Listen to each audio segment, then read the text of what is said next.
हम सिंगर गायत्री यादव पवन विजय जी के एक ठे कजरी हम आप लोगन के सुनाओ तनी। अगर अच्छा लगी तो लाइक और शेयर जरूर करो, हाँ कमेंट करके जरूर बताए कि कैसा लगा हमें।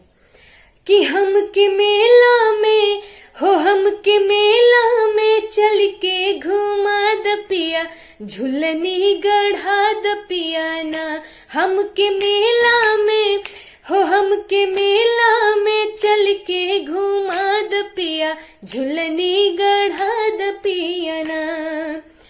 हो अली तटी कुली लगैबे, मंगिया से नुरा सजैबे, अली तटी कुली लगैबे, मंगिया से नुरा सजैबे।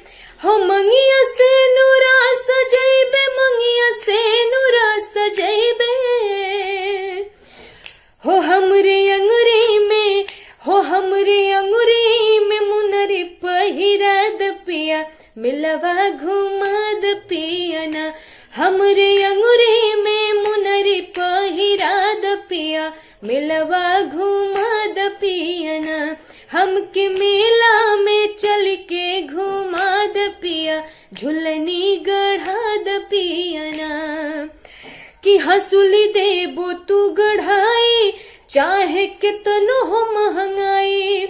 हंसुली देबो तू गढ़ाई, चाहे कितनो हो महंगाई, चाहे कितनो हो महंगाई, चाहे कितनो हो महंगाई। कि हमके सोनरा से हो, हमके सोनरा से कंगन दिला द पिया, हमके सजा द पिया ना। हो हमके सोनरा से कंगन दिला द पिया, हमके सजवा द पिया ना।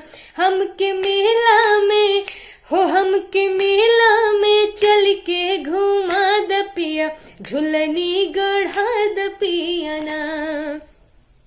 बाला सोने के गढ़ैबे, चांदी वाली कर धन लैबे।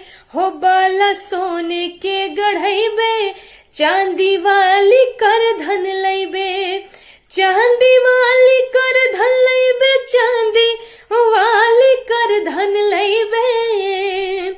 कि छागल माथ बेनी हो, छागल माथ बेनी हमके बनवा द पिया, झुलनी गढ़ा द पिया ना। हो छागल माथ बेनी हमके बनवा द पिया, झुलनी गढ़ा द पिया ना। हमके मेला में हो, हमके मेला में चल के घुमा द पिया, झुलनी गढ़ा द पिया ना।